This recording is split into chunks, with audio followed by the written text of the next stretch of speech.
Brian, come on over here. One Worcester Homes. I'm in Worcester. Guys, there's more snow here than there was in Fall River. Guess where there's more snow here then? Everywhere else in the South and on the West Coast. So, Brian, you get real props for hanging out here, man. Yeah, we had a lot of snow, and it just kept going 3-4 days. It never stopped. Yeah, I heard 18 inches. Yeah. That's what she said. That's what she said. So, Brian is the owner and team leader and inspirational spiritual coach for all of you guys to keep you guys grounded and moving. So, Brian, I'll give you like a minute to just say something great about all these people in the room. You're here. I mean, that's first of all, is you're here, right? How many people aren't here? How many people found an excuse? How many people found a showing on a foreclosure on someone they never even met and couldn't reschedule it? So the first thing is you're here.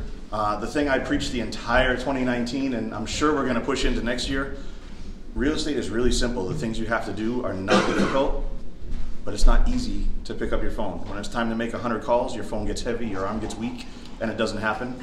So that's really what we're focusing on today, is doing the simple things, doing those easy things, turning real estate into an easy thing and not complicating it.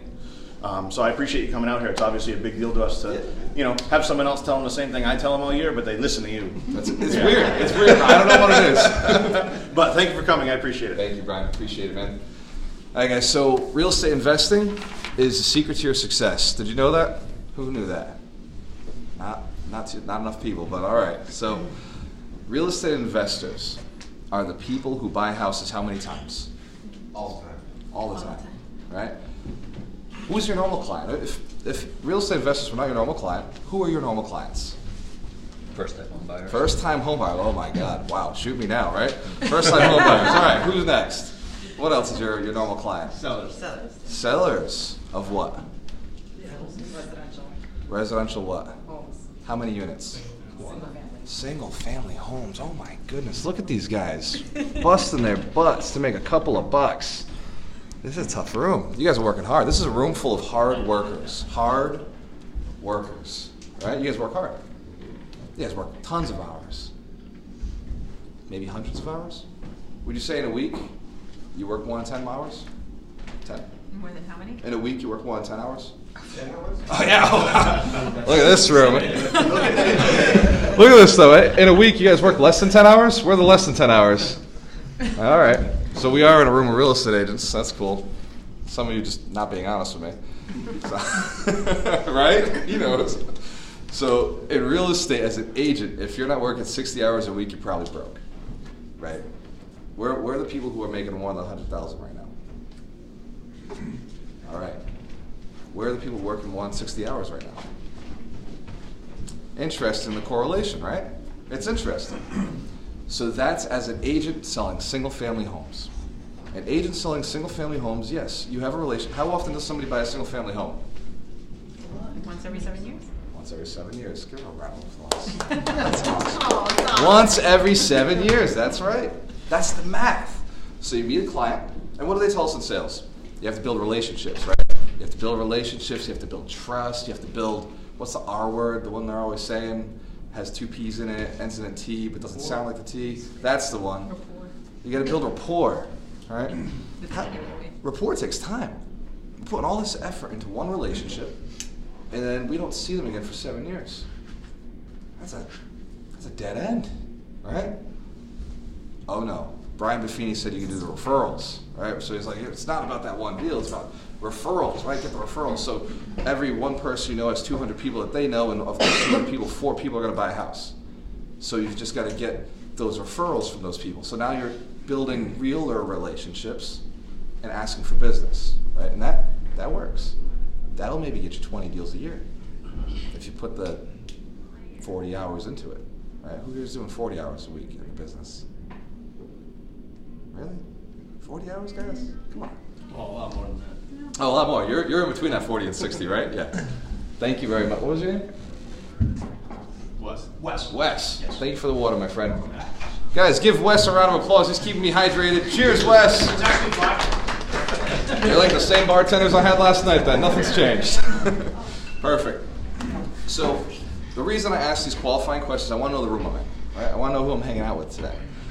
You guys know that I run social media as like my main stream of income. Who knows? Brian, you tell him I do that?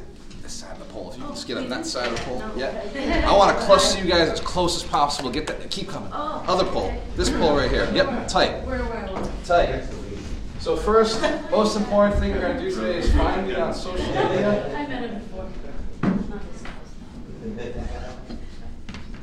So pull out your phones. I know I told you not to pull them out until it's time.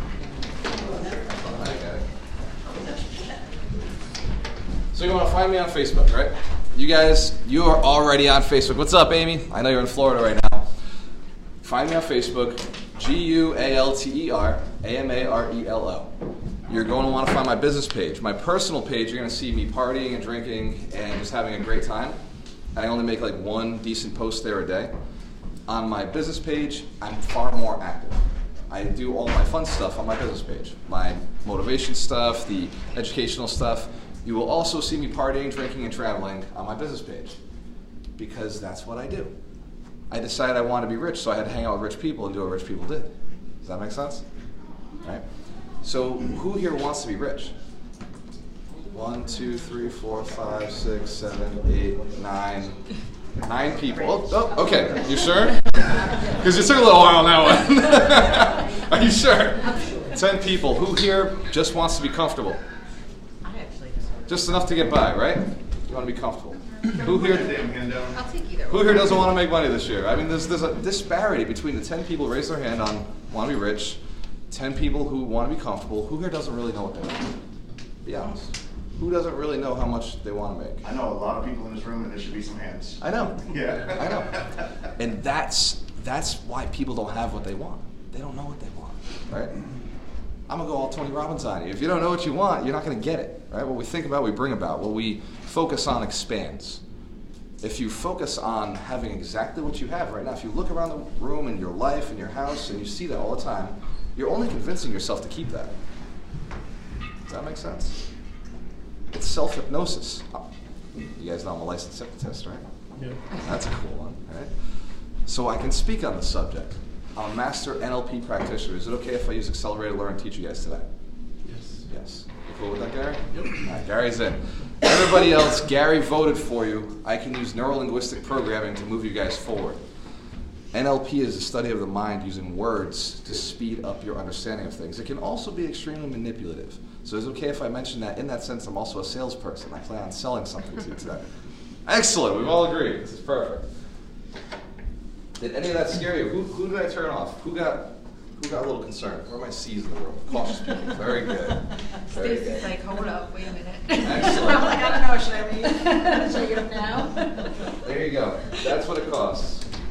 Perfect. In sales, we just let you know what it is. I don't care if you buy it, right? Who cares if that person buys it? We're going to single family homes first, right? Who cares if that person buys that single family or that single family or that single family? You know they're going to buy a house, right? You know they're in. You know what their price range is. They can either buy it or they can't, right? Plain and simple. They either want it or they don't. Do you know what the requirements for a buyer are? There's 2. What's the definition of a buyer? Who's taken Buffini training before? Oh, damn, girl. That's a heavy phone. What are the requirements for a buyer? Nobody knows the definition of a buyer? Probably someone like motivated and they have the money. That's great. That is exactly it. They must have the desire and they must have the funds to purchase the property. That's it. You must have desire and you must have the funds. Now, can funds be found? Yes. Can desire be instilled? Yes. And this is where the game begins. You guys getting this? So when I first started, I was just like you. I was going to all the trainings. I was doing Brian Buffini. I was doing Tom Ferry. In fact, I have a picture with Tom Ferry. Me and him were doing this, right? And I was really impressed with his smile because Tom is one of those guys who takes a lot of pictures, right? If you could just come on this side of the pole, you're too pretty to put out there. Yeah. I don't know why Wes is still over there. I think he's just here for getting me water. Right. He's keeping an eye on me. Yeah. Thank you, bro. So Tom Ferry takes a lot of pictures, and when I went over and was like, "Hey, can I take pictures?" Of course, all right. He's had 500 people asking the same freaking thing. He was like, "Yeah, let's do it," and his smile was perfect, on freaking point. On freaking point. It's like I've never seen anything like it. Like just instantly, face change, shift, boom, in the moment, energy, perfect smile. And if you want to verify that, you can go on my Facebook and check. That's still one of my top pictures. And I've trained with Buffini, I've trained with Tom Ferry, I've gone and seen Gary Vee, I've seen Grant Cardone, I've seen all the big guys in sales, Tony Robbins, you name them, I've been there, I've seen them, I've been in their classes, read all their books, took all the training, spent the money.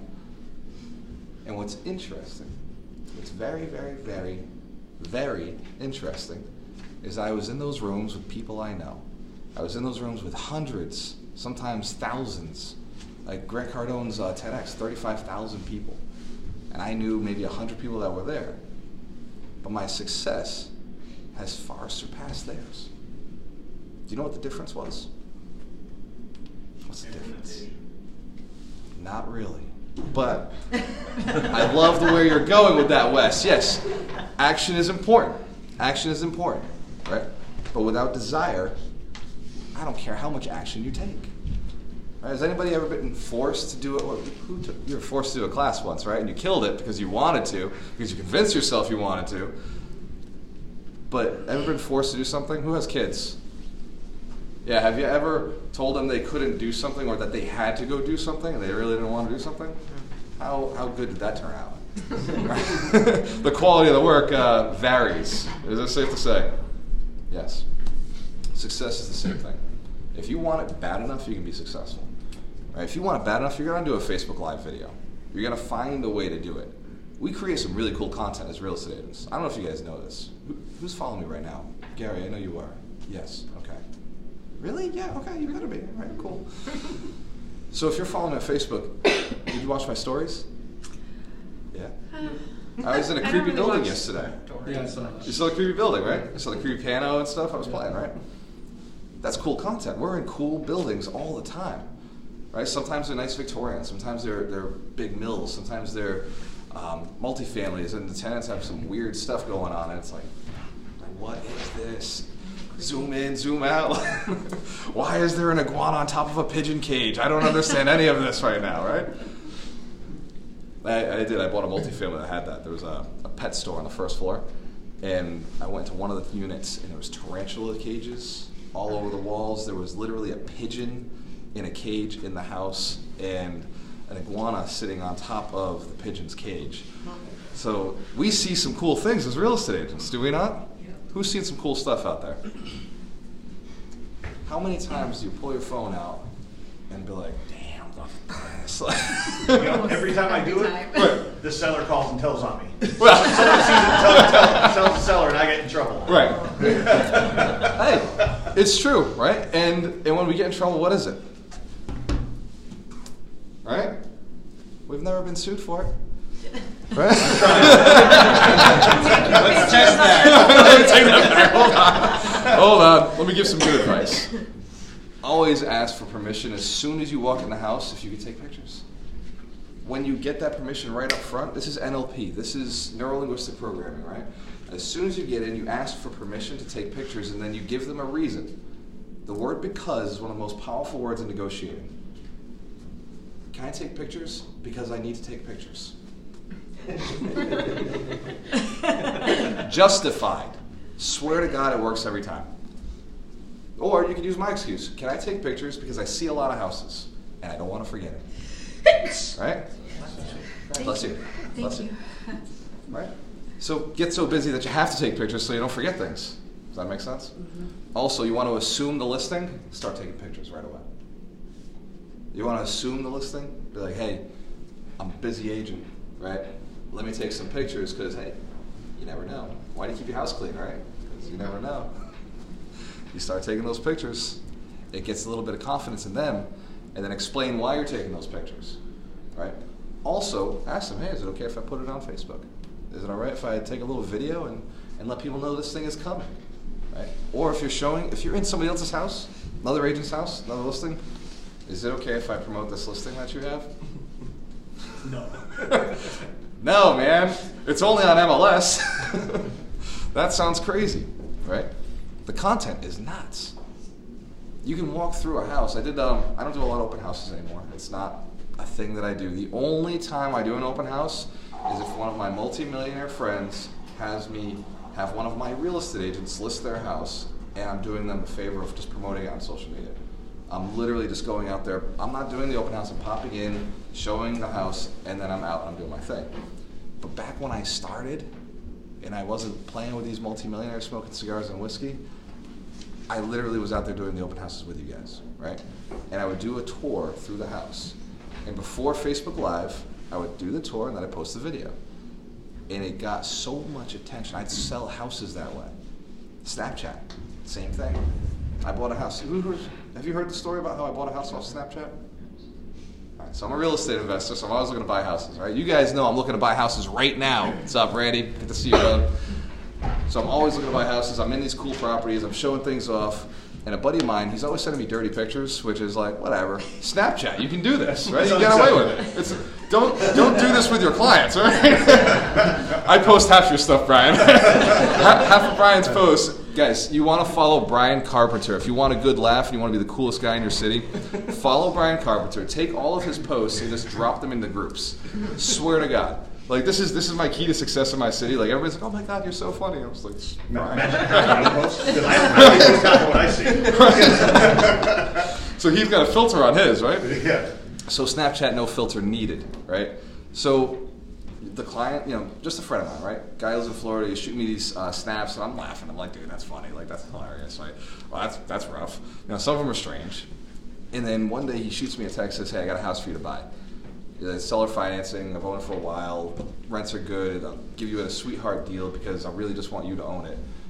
Because build a personal relationship, right? Via Snapchat, right? Crazy. I see this guy once a year.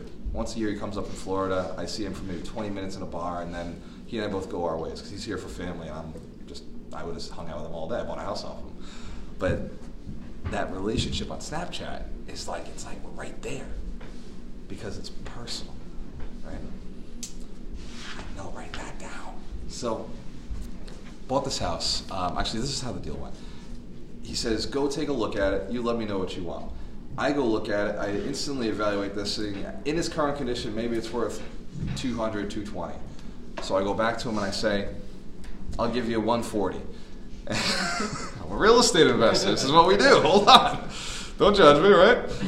So he says, well, I can get it to you for $170. Seller financing, no money down. You just start collecting rent. It's a 5-unit. It's a 5-unit in Fall River, right? It's pulling in $3,000 worth of rents. So I was like, all right, like that sounds like a good deal to me. No money down, seller finance. I don't have to touch the bank. We're perfect. I close on it. A year later, I sell it for. I closed on it and bought it for $160. Right, bought it for $160. He came up, have a cigar with me, and he was like, yeah, $160. And that's how the conversation went. And so a year later, I sold it for $225. It made money the entire time, and it made more money when I sold it. And guess how much work I did in it? Yeah, not. Because it already had tenants pumping in cash.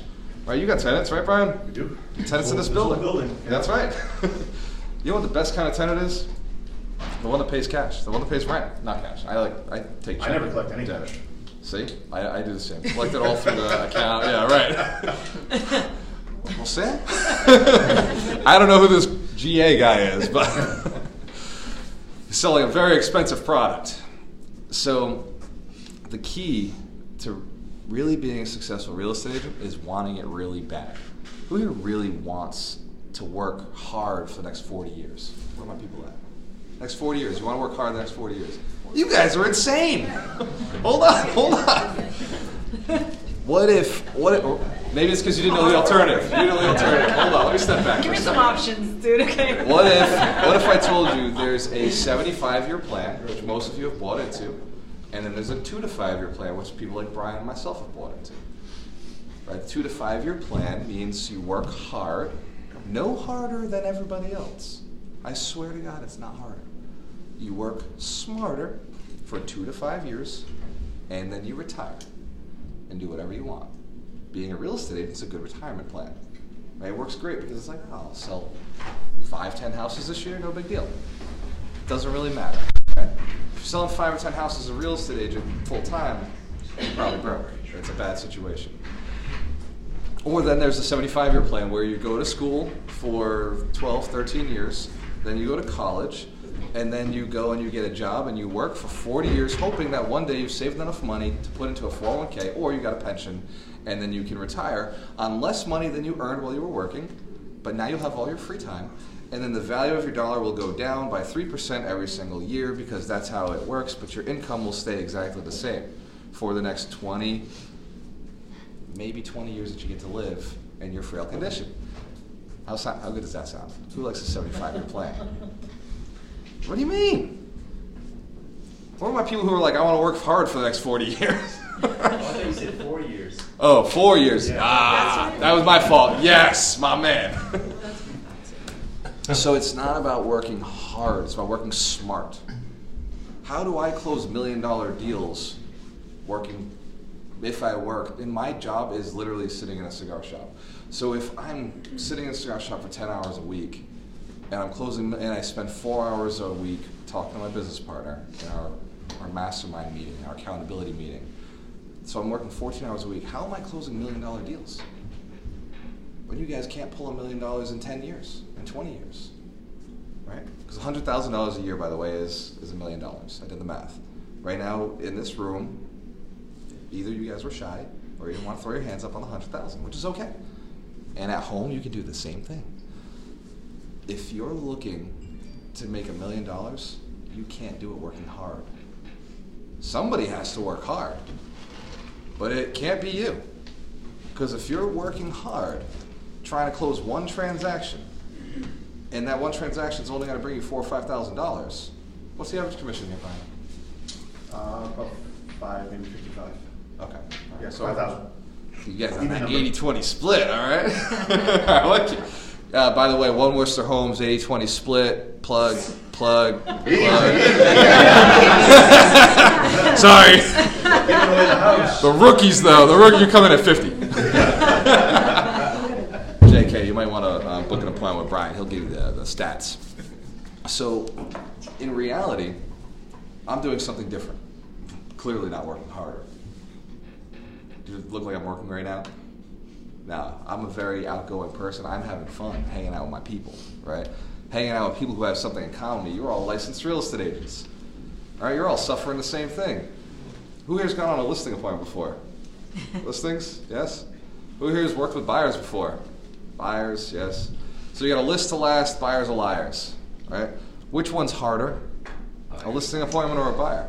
Buyer. Well, to win them over. To win their trust, right?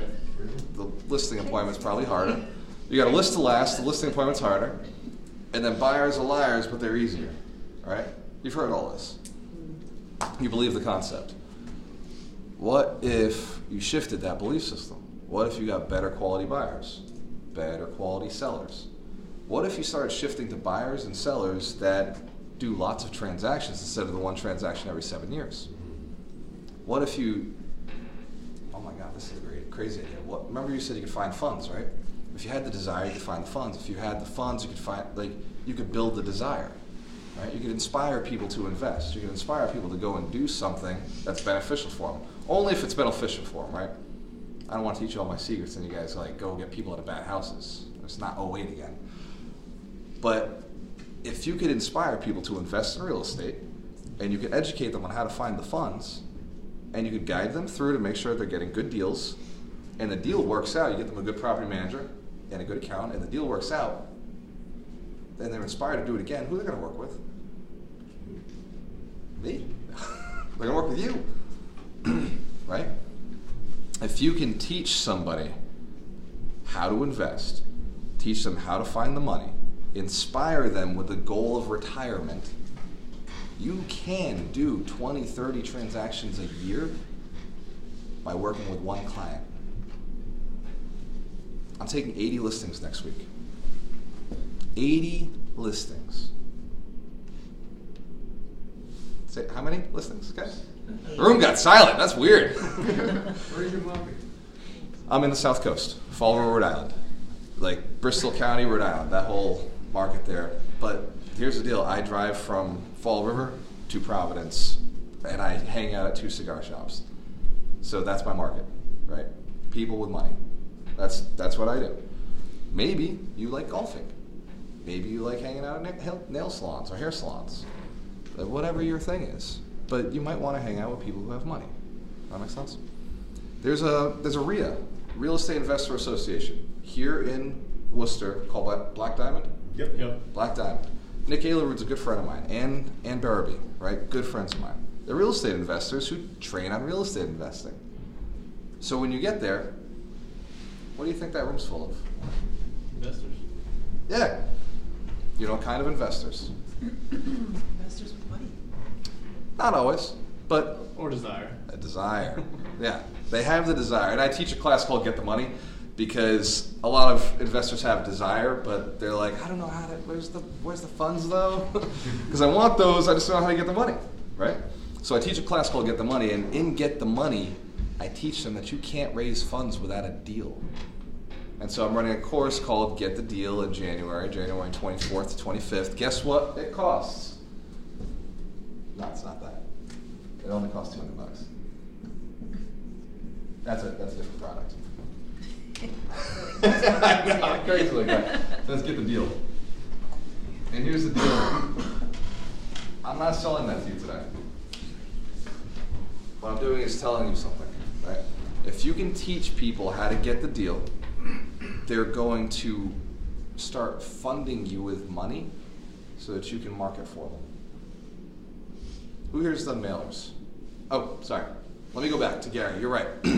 So you're in a room full of investors, but these investors are going to trainings, right? The successful investors who already have the multi-millions, probably not going to trainings, right? The guys who've capped out and are looking to sell their real estate have capped, they're not going to trainings anymore. The people who are going to trainings are looking to build an empire, right? Those are people who are buyers. So the investment RIAs, you're going to find buyers. They're there for education. They're there for networking. So if you can provide education and networking, they're very likely to work with you. And if you're able to provide this service, they're likely to work with you. How can people know about that? Probably your social media feed. Is it okay if we do some selfies later on? Yeah. Yep. All right, cool. So selfies are powerful. I've got a network full of investors. I do. That's all I hang out with. You look at the 2,000 people on my Facebook friends, I deleted all the broke people. I went through it. I did. Hey, be honored. You're still on here. I was just like, delete. Broke. Hot chick, I don't know. Broke. No Facebook image, out. If you don't recognize their name and you don't know like who they are, just get rid of them. They're not going to pay you, right? You don't need to have 5,000 friends on Facebook. I did that a couple of times, right? I've cleared out 3,000 people before multiple times. Just go in, new audience, new demographic, new target, income range is different, boom, delete. Not what I'm looking for, right? Clear it out. You don't want more people, you want less people. You want quality. You can only build relationships with about 250 people. And you can only build good quality relationships with 5, all right? Who here's heard the saying, you're the average of your 5 people you spend the most time with. That's right. Oh, good, you guys, round of applause. That's it. You guys heard this stuff before.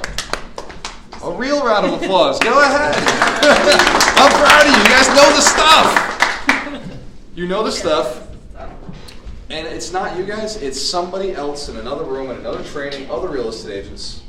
Those guys are trying to have 5,000 friends on Facebook. They're trying to have 5,000 people in their pipeline. They're trying to have 500 people in their pipeline, right? You guys are smarter than that. You guys are investor agents, right? You're investing in the right relationships. You're only looking to have 5 close friends who buy real estate. Now, if you look at your current 5 friends, that's why you're where you're at. I say that with 100% love. 100% reality and love. Your 5 closest friends are exactly why you're where you're at. That's okay. If you're comfortable, stay there. Keep those friends. Just the way they are. Now, I'm not saying get rid of friends. I'm not like those other coaches. You got to get rid of the negative people, guys. Get out. Get out. What I'm suggesting is get around better people. Just upgrade people who, and this is how you know a true friend. This is how you know a true friend. Somebody who's willing to pay you what you're worth. Somebody who wants what you sell. and is willing to pay you what you're worth, and enjoys spending time with you, right? And third, wants to build your business for you. Those are true friends. Brian, true friend. Thank you, brother. That's the secret. Right? I'd rather spend more time with Brian than my mom, right? Well, for many reasons. You forgot you were on live. Right? Oh no, my mom doesn't watch my lives. I don't have to worry about it. And if Carlos is judging me, what's up, brother? You got your mom issues too, right? We all love them. So Carlos is a very successful financial whiz. He trains trading with options, right? Super successful. He actually he lives in Boston, owns a bunch of real estate in Fall River, and he day trades and he trades options. Dude makes thousands a day. He owns a company called Turtle Trading. That's my friends, right? That's the people I want to hang around with. When I have a question about trading, Carlos got my back, right? And when he has a question about Fall River investing, I got his back. This is what we do, right? Changed my friends a little bit, right? You guys have that same option. Now, all my friends, all my broke friends who don't watch my feed are still my friends. I see them 2 or 3 times a year. But they could call me or text me at any point. We just have nothing to talk about. Because all I'm talking about, all you should be talking about is that next sale, that next property, that next great deal for somebody. Your business, how you're getting out in front of the right people. That's really, if you want to be successful, focus on something and go talk about it constantly. Success is whatever you make of it. Success to me was $1 million 2 years ago. Success to me today is $12 million in the bank, passively bringing in $1 million a year. So I'm working on a 2-year plan to get there because I don't like those 50-year plans. I think that's crazy, right? I own a $5 million business. So I just have to expand that a couple more times. If I expand it 6 times its current size, there's my $12 million. Net worth. Like money that I can just apply. Does that make sense? So you have the same options. Does going from a $5 million business to a $30 million business sound like a lot? Yes? Anybody say yes? Yes. Maybe. Maybe it is. It doesn't matter because I've gone from a $100,000 business to a $5 million business. Exponential growth. Who here is running a $100,000 business? Who here owns $100,000 in real estate? Equity in real estate. There you go. Equity, personal equity, yeah, net worth, right? I know. We'll get you there, don't worry.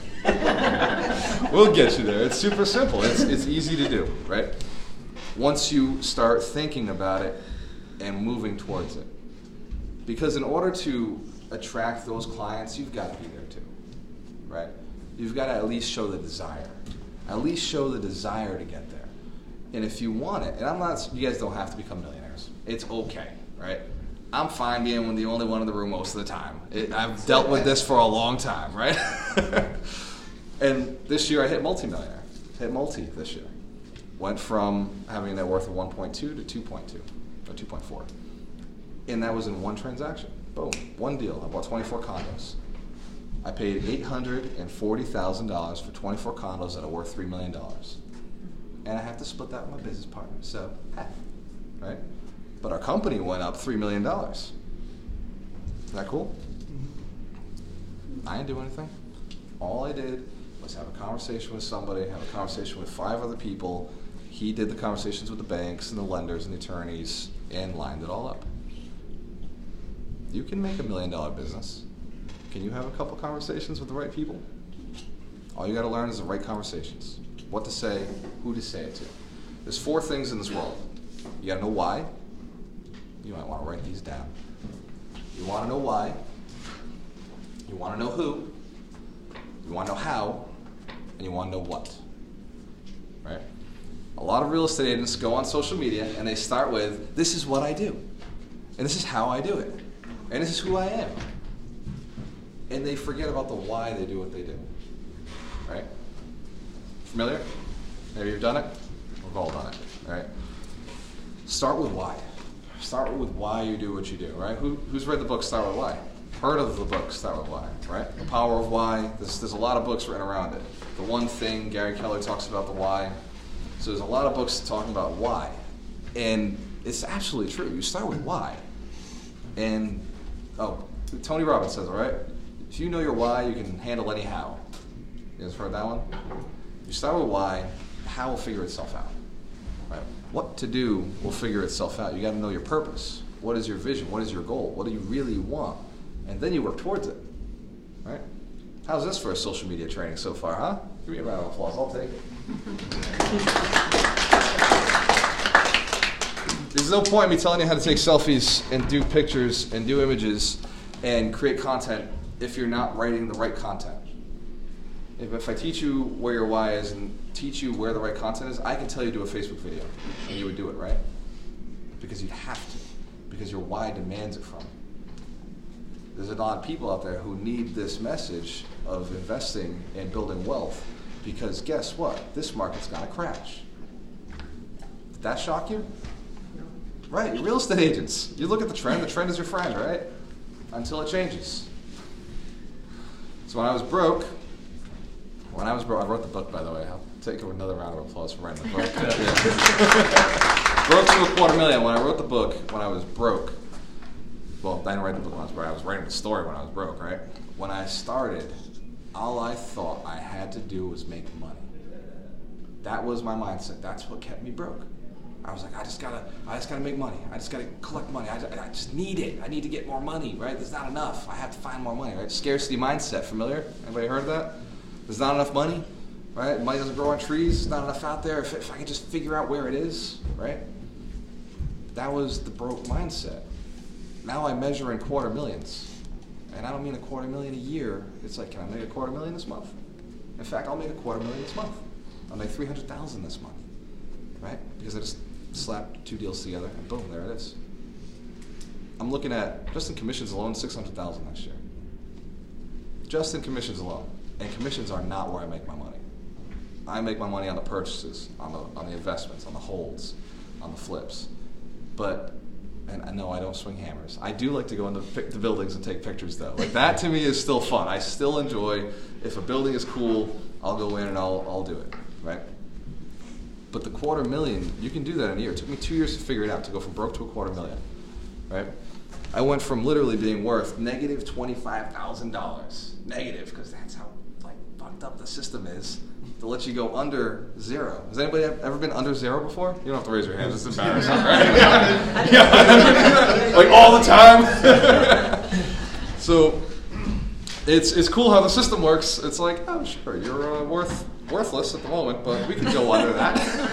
We can do better than those 4 guys over there. Right. Yeah. There's a point where Donald Trump, he's quoted as saying this to his daughter. Or his daughter actually said, Ivanka was in an interview, and she said that, my father looked at me, saw a homeless man on the side of the street, and said, that man's worth more than I am right now. Now, yeah, wearing his suit, jumping on his plane, but he told his little daughter, that man right there is worth more than me right now. It happens to the best of us, right? Whether you care about Trump or not, like, regardless, made money, right? Yeah. Hey, I got a Trump hat in my car. I do it. It depends on the situation, right? I just like shock factor. But, like, everybody has it, right? There are those moments. The key is you don't stay there. Right? You don't stay there. You understand abundance is available for everybody, right? The A stands for abundance. That's what alchemy is all about. Turning people into gold, turning deals into gold, turning leads into gold. Turning your normal lead that comes through that everybody's like, oh, that's a garbage lead. Oh, no, I'll take that, thank you, right? Shine that up real nice. Put a condo on it. It's Monopoly, right? Put a condo on a couple houses, gold, instantly. Just by changing the perceived value of your clients. Who here's ever been asked to work with a tenant before? Rentals. Who does rentals? Who hates rentals? Who gets asked for rentals all the time and hates rentals still? Here and there. Me too. Me too. It's the best situation possible, right? You know how much money you're going to make off of a rental? $100. Yeah, basically nothing, right? I agree with you, Gary. But if you can build a relationship with the landlord that is about to lose that tenant, who's probably in a desperate situation, because I'll tell you what, as a landlord, I don't like vacancy. There is nothing more disturbing than vacancy or a pissed off tenant who's not paying. I hate a tenant who's not paying more than I hate vacancy, because they're still in there and I can't fill the unit, right? And I don't want to put that negativity out there, because I can fill any unit and I can get any tenant out very quickly. We have a very good system down where we're at, where we're investing, because out here in Worcester and down in Fall River, we're not as close to Boston, right? Boston's got a lot of regulations around them. We're under the same state laws, but we play the rules a little bit differently, and we can still get away with, hey, can you just like leave, please? And here's some money and just go, or like, I really would like you just to go. Whereas in Boston, they're getting crushed by how much the rent is somewhere else, because it can be $500, $1,000 more a month. So they're like, I got nowhere to go. In these communities, we still have options. You know, the tenants are way more flexible. They leave very quickly, relatively quickly. A handful of times, it's not been quick. At 45 units, actually when I was property managing, I had a property management company, and I was running 87 units at that time. That, we maybe did 2 evictions a year, 2 or 3 evictions a year, that were like rough, and then just normal turnover. You know, tenant tells us they can't pay, fine, you're out 2 weeks, gone, done. So it's not as bad. What was the point before I got onto that? Because I just don't like putting negativity out there with tenants. I love tenants. What is it? Renters, tenants. That's Renters, that's right. So renters have a landlord, and landlords don't like vacancies. So if you're getting somebody who says, hey, I'm looking for an apartment, oh, cool, where do you live right now? Where do you live right now? What's your situation with the landlord? What's going on? Right? Oh, wow, yeah, you're right. That does sound like a bad situation. You're right, that landlord is pretty rough. They are out of control. I don't know what they're thinking. Man, you know what? I bet you we could get them in some trouble. No, don't do that. But I bet you that's a bad situation. What's their number? I'm going to give them a call. I want to give them a call. Maybe I can sell the house on them. I mean, I'll sell that house on them, and now maybe the next person will want to keep you in place. Right? Anybody here a renter? Yeah. Anybody ever been a renter? Yeah. So, have you ever considered that before? That, like, if you left, or like if the situation wasn't bad, you're like, I'm just gonna find a new apartment? Yeah. So, what if you start building relationships with the landlords? Right? Who here's a leasing agent? Goes out and actually finds landlords and leases their units for them. Good man. Thank you. I'm glad somebody in the room is. Thank you. What's your name? Mike. Mike? Guys, give Mike a round of applause. He's a leasing agent. He services my favorite type of client. Sellers. Right? People with listings. People who, typical 3-family. Brian, is a typical 3-family seller, do they only own one house, or do they probably buy a few houses? No, they definitely got more than one. They do. They do. If they've been in the game long enough, they saw the value of the first one, said, shit, do that again. Right? Then they bought a single family home. You work with them on their pain project, right? Finding tenants is easy, right? You guys, again, when I asked, you're all getting people asking you for apartments, right? Literally asking you, and you're not even promoting that shit, right? Nobody ever was like, hey, I find apartments. And yet they're still coming to you. When you post an apartment, be ready for the emails. Be ready. Have anybody ever done it? Any landlords in the room? All right. I posted a 2-family. My first deal. Yeah. It's like email crazy. Unknown, like how many people actually need apartments. So you're putting yourself on the right side of the transaction, right? So by taking the listing of the apartment, you're on now the right side of the transaction. Mike, you are loud, bro. I know. Look at this guy. What is he doing here? Mike! Cape and hydrated. Wes isn't helping me out. Yeah, Wes got my back. Thank you, brother. Appreciate you. Hey, this is making sense so far, right? I know I'm kind of going in a wide scope to bring you guys in. The problem was when I came in, you guys were a bunch of real estate agents. I got to change you from that to real estate investment agents, right? Rich people. I got to change you from what everybody else told you. I don't want what everybody else told you, right? About how you can be successful and you got to work hard. And Brian is right. You've got to pick up the damn phone. But you don't got to call 200 people. Just call 2. Call 5. Just call the people who have the money. If they don't own a multifamily property, don't call them. Don't waste your time. What are they going to do? Maybe sell their house and then 7 years later sell another one. If they own a multifamily, they're going to sell that house and the next one and the next one and the next one, and then they're going to move that. Who knows what a 1031 exchange is? Yeah, defer the taxes, right? So they're going to sell these to buy those bigger properties. You want to get into commercial real estate? That's where the money is. Sell their 3 families. Roll them up into 6s, roll them up into 10s, roll them up into 12s, roll them into other commercial properties, right? Strip malls, things like this. Here, yeah, I've been picking up buildings like this, and it's crazy. Sellers are in their 70s. Yeah. They don't want to play anymore. Exactly. But they don't mind triple net leases, right? So if you're adjusting, you've sold their 3 family, they want a 1031 into something like this, or they want a 1031 into paper, DSTs. You might want to write this down. Delaware Statutory Trusts. It's something you can it's a paper product you can 1031 real estate into. The interest rates are low, it's like 6%, but shit, they don't have a tenant, right? These guys love it. Or you can sell it my way. I'm always raising capital, right? I'm always using other people's money. I give 12%, typically. I don't know how many years this may come out. I might go cheaper on the rates, so just so we're at this point in 2019, typically I pay 12% interest annually, paid out monthly. Right, so you give me $100,000, I'm putting $1,000 in their pocket every single month. And I love doing it because my tenants are putting $3,000 or $4,000 in my pocket every single month. So it's no big deal. So you've got sellers in a 3 family. Brian's right, they usually own more 3 families. And then they sell, they buy again. Or they take the funds, they go to Florida, you get a referral fee for hooking up with an agent in Florida. Who's done that before? Good job, man. Good job, Gail. What's your name? Gail. Gail? Good job, Gail. Send it along. Right? My entire business is based off of referral fees. Those 80 listings I'm taking, I will not be doing the transaction. I negotiate the deal, I educate the agent, I pay for the marketing, but my agent does all the work. He's got to go out there and show those houses, and if I have to put another couple agents on that, they've got to go out there and do all the open houses, right? Agents love doing open houses because you get buyers, right? Yeah. Guess what buyers you get when you do an open house on multifamilies? Investors. Oh, yes, that's the ones! Investment buyers, my favorite people. The guys who are like, yeah, no, money's not an object, no big deal. Like, whatever, sure. Run it, let's just get it done.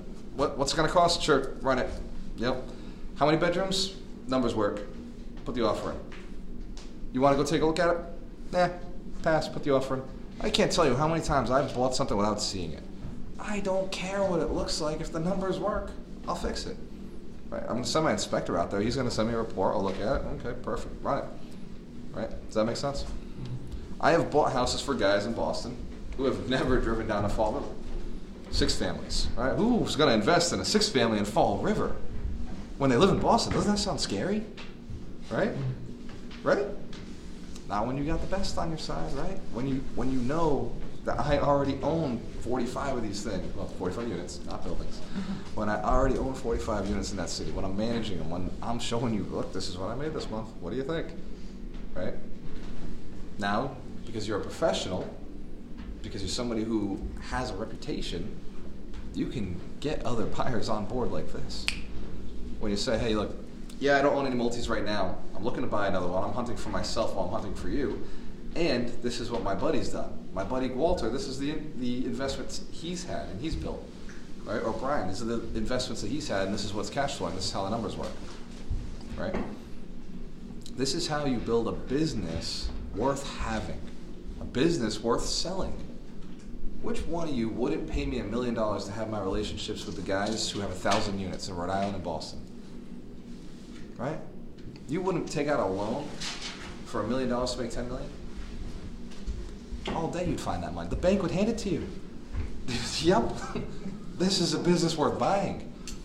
You try to sell, who's been sold the dream that you can build a business as a real estate agent and sell the business one day? That's a way to retire. Anybody heard that? You can either buy real estate, sell the real estate one day and retire, or live off the cash flow, or you can build a business like Brian's done, build a business of agents under you, and you can operate that way, or you can sell your book of business. I've been told you can sell your book of business. Only if it's a book worth having. My book's worth having because it's real estate investors who continually buy. A book of people who bought single-family houses 7 years ago is only valuable 7 years later. In the interim, it's not so valuable. And it's only valuable if you stayed in touch with them. Does that make sense? Whereas a book of investors, who you can show are closing houses with you consistently, is worth far more. You can retire in that. I would buy that business, right? You guys got a buyer right here. You tell me you got all the big investors in Worcester. How much do you want for it? Make those connections. I am on the payroll, right? I'll come to the table with that check. Does that make sense? You got to know better people. You got to get friendly with better people. You got to cut down the amount of people in your life and on your social media that don't have money. Don't hang out with broke people. It's contagious. I know. T.I. told me that. All right? Don't hang out with broke people because brokenness is contagious. Here's the other side of it. You hang out with successful and rich people, that's contagious too. You can't help but become successful because you want to hang out with your friend. And they're doing what successful people do. And they're saying, hey, I'm going to buy this building. You want to come in on it with me? Yesterday, literally yesterday, 2 days ago, I was in a cigar shop in Providence, but my brother called. I don't answer my phone for anyone. Ask anyone. My brother, my dad, and my business partner, I'll answer the phone for. And my lenders, always. Those are the people I'll answer the phone for. If you're not making me money or you're not bringing me money, I'm not going to answer it. My brother, on the other hand, I love him to death, right? Now, my dad does work with me, so I get a lead.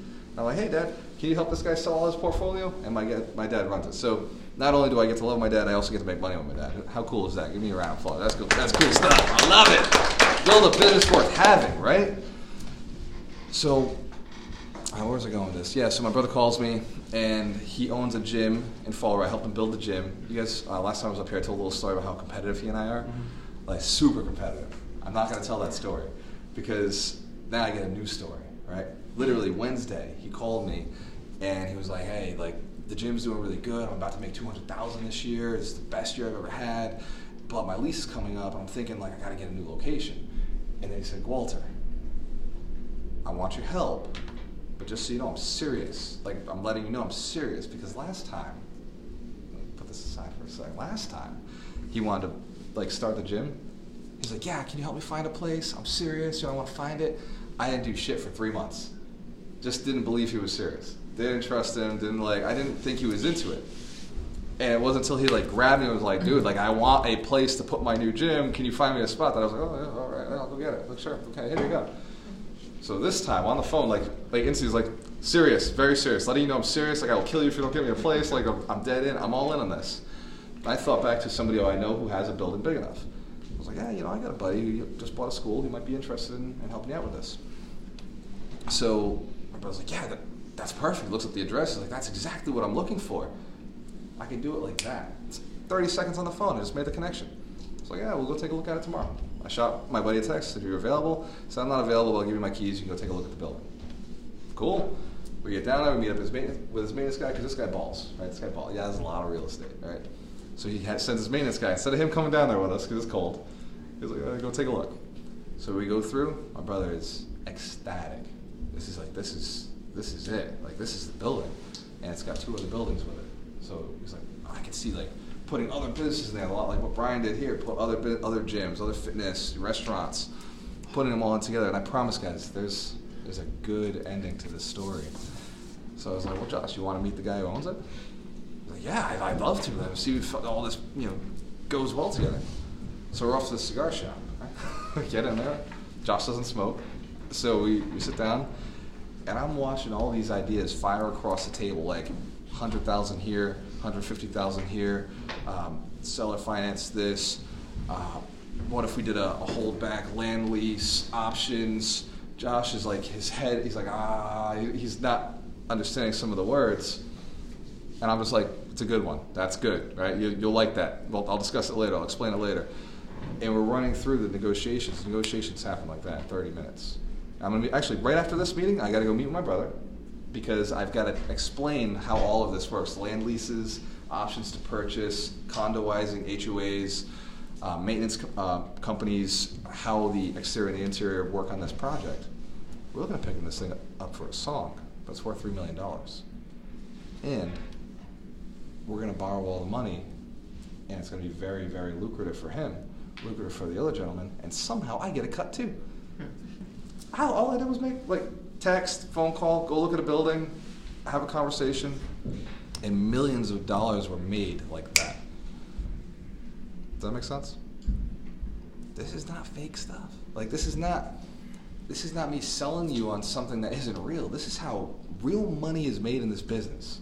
Do you know what the commission check is on a $3 million building is? Let me just whip out my calculator here. Whip it out. Let me know what it is. 75,000. How about this? 90 grand. 90 grand. It's a good start, right? 75. I'd say a $3 million commission is a good start. 90 grand to take it home. What is it? What's the percent commission on the commercials? It depends on who the listing person is, right? It's whatever you want, dude. Like, commercial is, It's Wild West. It's not regulated like regular. it's not regulated, dude. I could say I want 200,000 for it. I don't have to give a percentage. Percentages are a sucker's game, right? The reason we do percentages is because it makes our sellers think it's a smaller number. That's why we play with percentages. I could go and sell a $100,000 house and say, and I've done this. I say, look, the only thing I'm gonna do, I'll do this deal for $10,000, but I'm not touching your $100,000 house for no 5% or 6%. Does that make sense? Like, I'll do it for $10,000, and I'll pay the seller 3%. Right? See how the game is played. Semantics, right? I want what I'm worth. I don't do deals for less than that. I know you guys should build relationships with people. I'm just not at that level anymore where I do a $100,000 deal unless it's for somebody who I'm very good friends with. And I only hang out with very wealthy people, and so it's got to be a good deal. Does that make sense? So, where's it going with that? Financing, deal. Brothers deal. So yeah, at the end of it, I'm going to go explain it all to him. The $90,000 commission. So $3 million gets you a $90,000 commission if you just sold it one time. But with the way this project is structured, I'm selling over and over and over as we condoize, and I'm selling individually, leasing back. So I'm getting paid in the leases. As I put tenants into these buildings, I'm getting paid in the leases. And these are not small tenants. These are 5-year notes. This is triple net leases. This is, you get paid for the whole 5 years in one sum. Anybody done triple net lease? You should try it. It's cool, right? It's cool. So the paycheck's nice. It's a sweet deal. So I'll be running the whole leasing of this building. Also, it's benefiting my city, bringing a ton of jobs and bringing a ton of attention to the city. Leasing it, making the commissions, and this is just a small deal. This is literally just a weekend, right? I basically did this from Wednesday to Saturday, and then I'll put my marketing team on this after this, and I'm gone, right? That's how millions are made.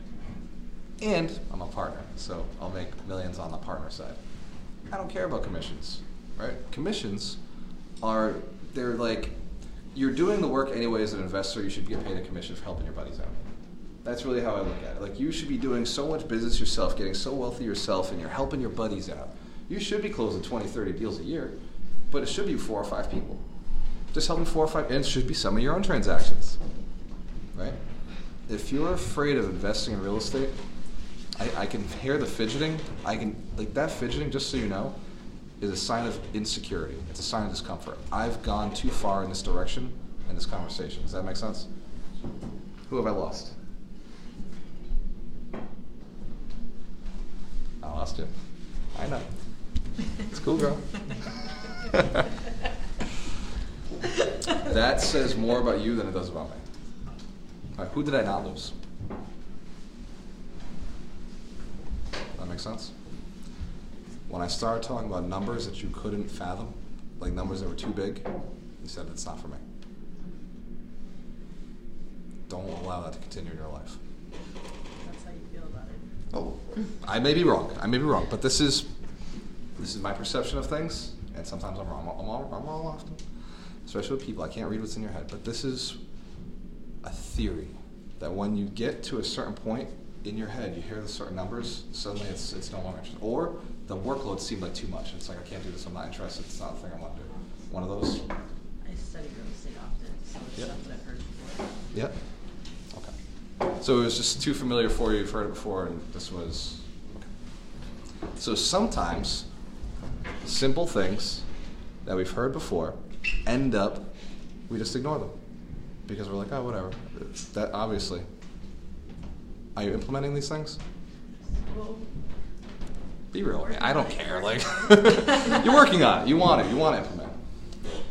How long have you been licensed? I haven't put you on the spot. Is that cool? 2 years. Okay. How much real estate do you own right now? Okay. What is the reason? Single mom, 2 kids. Still a mom, 2 kids. So if I told you the reason that I invest is because a mom with 2 kids is the reason I'm investing. She went and did her flips, and I was like, well, if she can do it, I can do it. Would that help? Well, yeah, that's why I'm working towards it. Working towards it and doing it are going to give you 2 totally different lives. Semantics, it's words. Words are powerful. If you met one person who wants to buy 10 houses this year, or you went and did one flip and you knew the contractors, you just had those relationships, and you made 50 grand, would that change your life? Yes. If you did that same thing twice in 1 year, would that change your life? Can you meet 2 people then? Put them together. That's it. All it is, you need a GC and you need the project. And the third element is you need somebody to run the hard money for you. But that's it.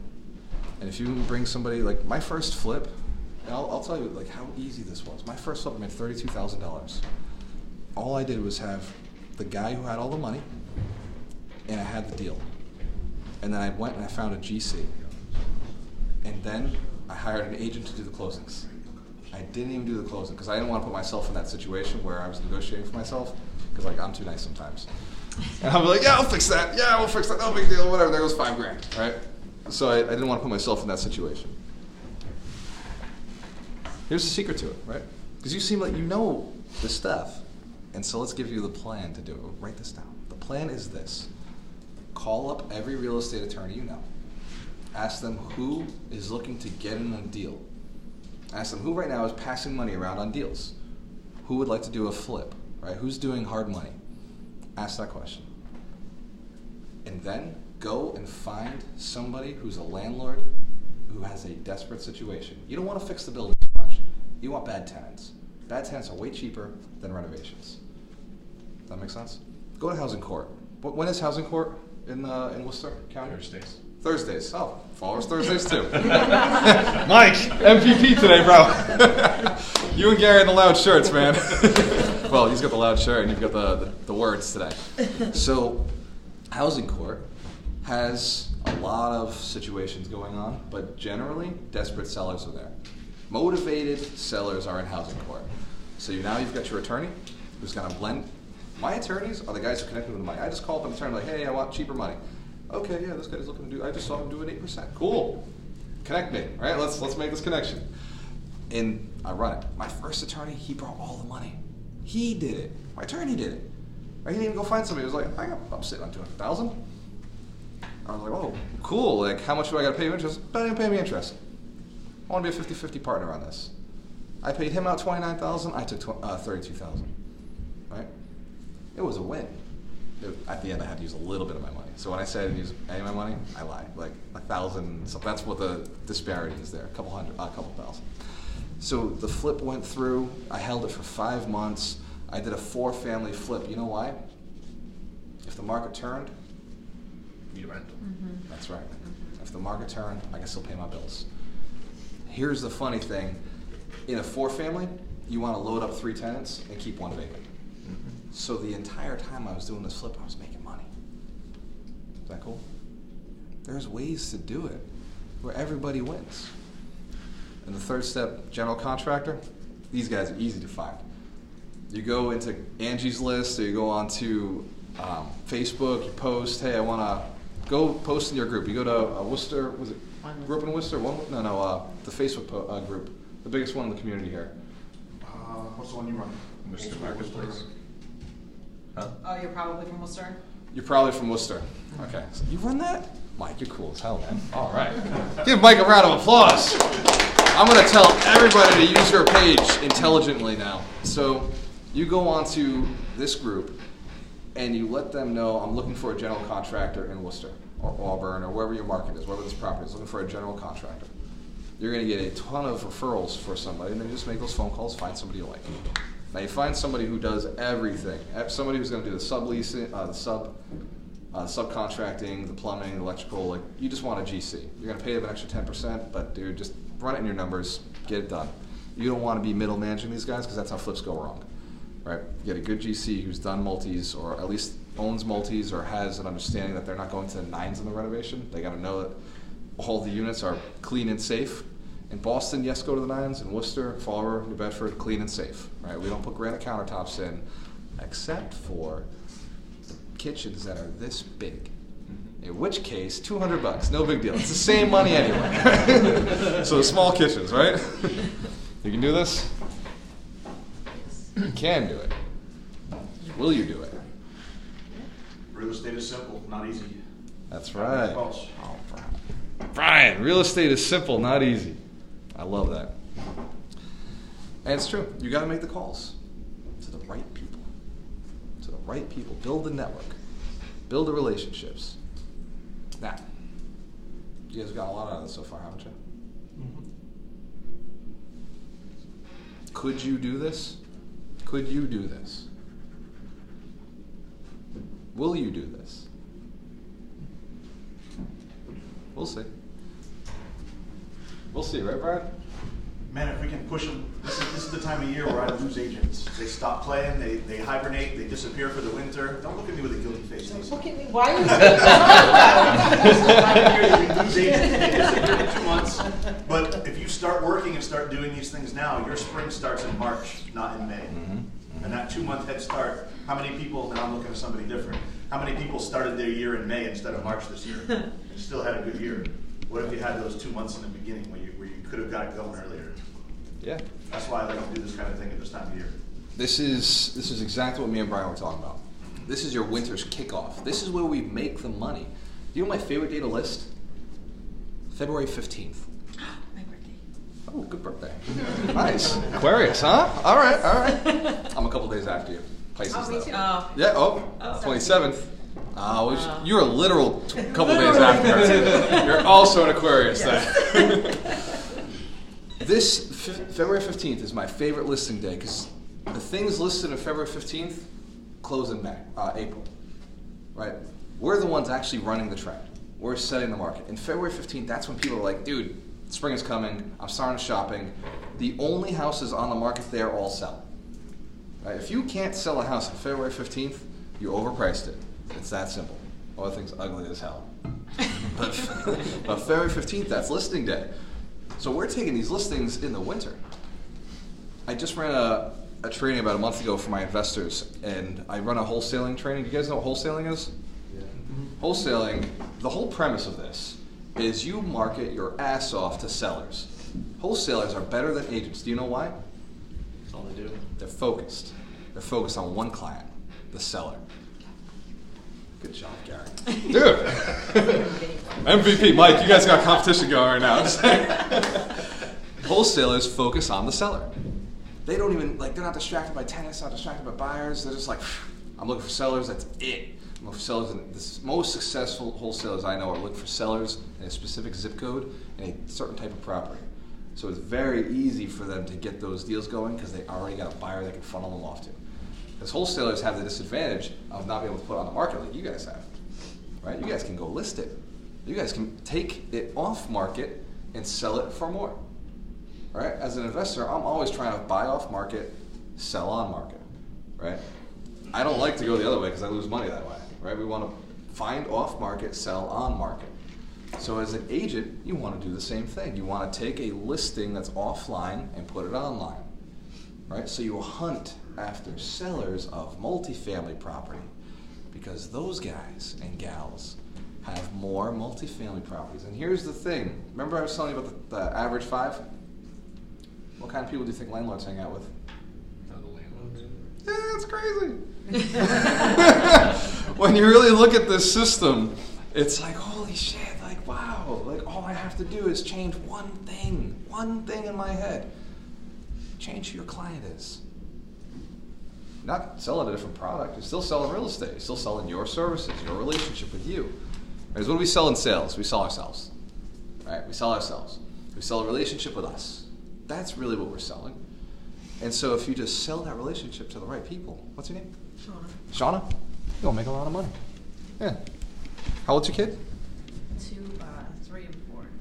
3 and 4. So you want to spend more time with her, right? Boy or girl? 2 boys. 2 boys. Yeah. So Them's 3 and 4. Right? I had a 50-50 shot. So Ron likes it when I do that because he's like, dude, you guessed wrong twice. It's terrible. So you want to spend more time with your 2 boys, right? So if you can do the mind shift of just hunting after sellers of multifamily property, you don't have to spend dozens of hours in it. You can just do a couple hours meeting the right people. Guess what those people like? Coffee. It's the cheapest thing on the planet. You can literally go anywhere and you can meet them for coffee anywhere. These people are in their 50s and 60s. The people you're going to buy from or the people you're going to put on the market for are going to be in their 50s and 60s. And they're looking to offload. Does that make sense? Telling you, you find me a good deal, I've got your buyers already. I go to Worcester events all the time. I'm loaded with buyers, right? That's all my friends. That's who I hang with. You find me a listing that's a good price, I've already got your buyer. Boom. Pocket deals, let's run them, right? We'll plug them into MLS because we have to, like technically, because that's like the requirements, but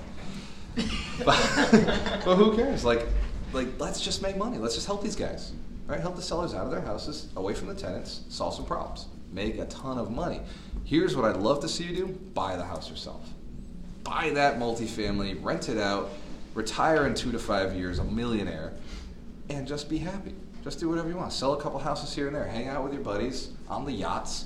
Be like, oh, well, you'd like to buy half of Worcester? Sure. I've got half of Auburn for sale with it. Just package it together, right? Put those deals together. Have fun with these guys, right? How do you do it now? How do you do it? You've got to make a commitment to yourself. You've got to make that commitment to yourself that you're worth doing this, that you're willing to shift some of your friends in your life. And I wouldn't start with all of them, maybe just a slow shift of add one friend who's a real estate investor. Just a little shift. Add one friend who's a very good landlord, right? Just make that little shift and just talk to them. Get coffee, learn from them, see what their motivations are, spend more time with them. If they invite you to go golfing, buy a set of golf clubs. Or borrow them. Or borrow them. Rich people borrow, that's right. But don't bring Gatorade. That's right. Don't bring Gatorade. The Gatorade's fine, it's the special that's an issue. Right? So there's a simple process to all of this, and you want to be changing your closest people to you. You want to be shifting those, right? Now you can stay, I'm still friends with all of my family, I'm still friends with all of the friends that I've always had, and that doesn't, it's no big deal. If they invite me to something, maybe I go, and then I'll see all 10 of them in one spot. Right? One-on-one with those people, very rare now. But group settings where they're all together, absolutely. Because, you can kind of get all of that social aspect out. But the one-on-one time, that's your most valuable stuff. That should be one-on-one with somebody who's got money for you. Somebody who wants to build your business and grow you. Does that make sense? Yeah. So add one more of those into your life. Find one person that you're like, I just want to spend time with that person. They do things that I don't really enjoy. Do they go to the gym? Do they like take walks? Do they drink coffee? Where do they go to eat? Right? What are they reading? What are their subjects? What are they interested in? How do I build a relationship with that person? Because it will be different at first. There will be things you don't have in common. Cigars and whiskey were not natural to me. Does that make sense? I don't think they're natural to anybody. Being real, right? They both burn. They don't taste good. They're an acquired taste, right? But that was what that set of investors that I was looking to build a relationship with did. And so I made sacrifices, maybe even health sacrifices, not encouraging this. But it was what I was willing to do to be successful, right? Also, I had other mentors who were flying in from all over the country. These guys were flying in, the RIAs, the Boston RIA in Dedham, right? The Worcester's Black Diamond, right? Those guys are bringing in trainers who are local. They're people who are investors. They're people who actually have done these deals, and they're teaching it. Everybody else in that room is doing the same exact thing. They're learning. They're also real estate investors. they're also looking for properties to buy, and they want property off market. Right? So you start building friends in those areas. That is a great place for you to be. You're going to catch the bug. I promise. Girl, what are you doing? You just got here. We were waiting for you. Yeah. Surprise! Jen, you made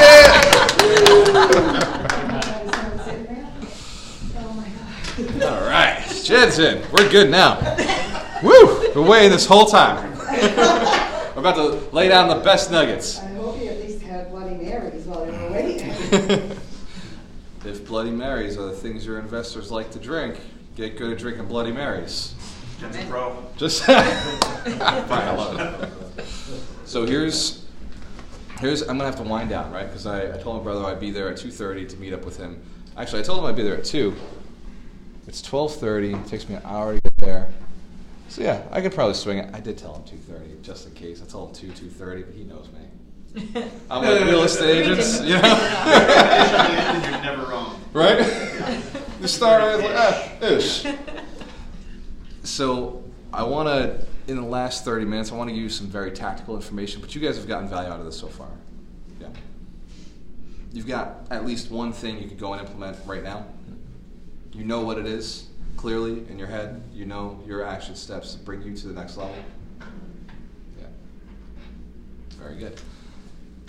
That was the whole point in me coming here. Brian's a close friend of mine. We may not see each other, but I respect everything he does.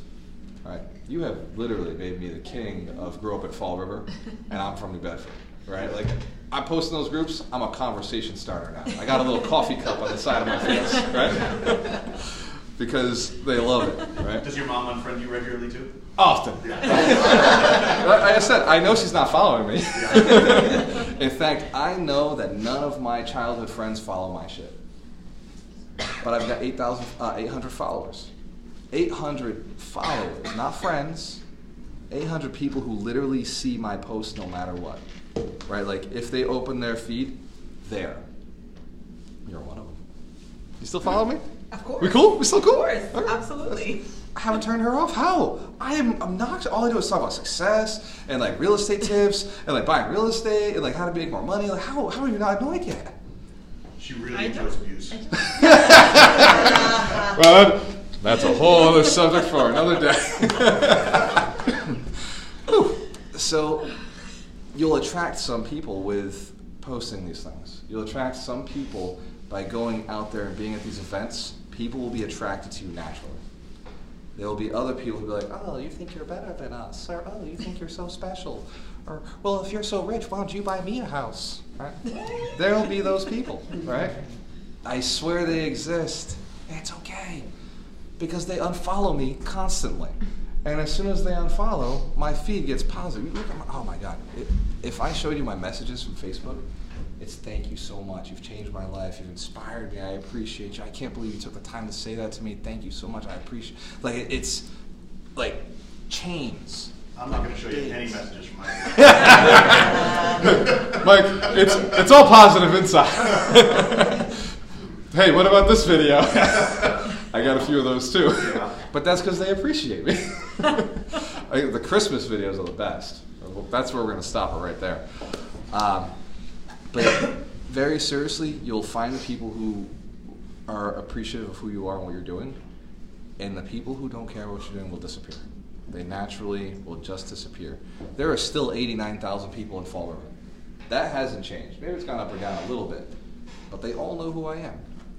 Because yeah, who said boosting? You boost your posts, right?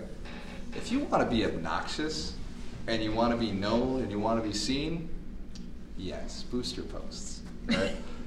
It's my city. I do what I want. You know? If for me to move the city forward and get everybody envisioning the same growth and abundance that I see, I don't have time to go meet all of the poor people in the city. Love you guys. But if I want to change the perception and get it towards abundance and getting people helping each other and moving towards it, yeah, boosting makes a ton of sense because now it's stuck in their phone. I've had people message me like, I'm playing Friends with Words and your face just showed up. You're welcome. Right? That's what boosting's for. Boosting is for connecting with people you haven't met yet. tough to really encourage that unless you're looking to be obnoxious, which I am sometimes, and I get that. But if you really want to build a business, you get really good, valuable people in your phone, on text messages, in Snapchat, and on Facebook, and on Instagram, whatever your media you play with the most, or you feel most personal about, get them on that one, right? And build good relationships with them. You don't need 200, you need 2. You don't need 500, you need 5. Right? In order for me to make $1 million this year, all I needed to do was know my business partner. That's it. All I needed to know was him. And do what I normally do. Just go out, teach, train, do my normal thing, and have my business partner run the deals for me. That's how I made $1 million. It wasn't from knowing a ton of people. When I do trainings, I do actually know a lot of you in the room, but when I do trainings out in Boston, or when I'm in Rhode Island, or I'm doing trainings out in Worcester, or I'm in Burlington, or Newton, I don't know everybody in the room. I don't have their connection. I don't have their cell phone numbers. Like, how could I ever do a deal with them? All I know is my business partner, who his job is to connect with those people and make sure that their service is handled. Does that make sense? You just need one person, one player, one person to move your game to the next level. That said, social media makes it a lot easier to find those people. It makes it a lot easier. It's a very, what's the word? Polarizing. It's a way to polarize people, right? Polarizing is very good in sales. You want to polarize broke people who can't afford things, right? Be like, hey, I hit you guys right up front. I was like, look, if you can't afford $1,000, you can't afford $200, cool. You know who you are, right? But if I offered you an opportunity for $200 to go and spend 2 days with me and my investors learning how to get deals, and here's what I tell my investors in that 2-day event.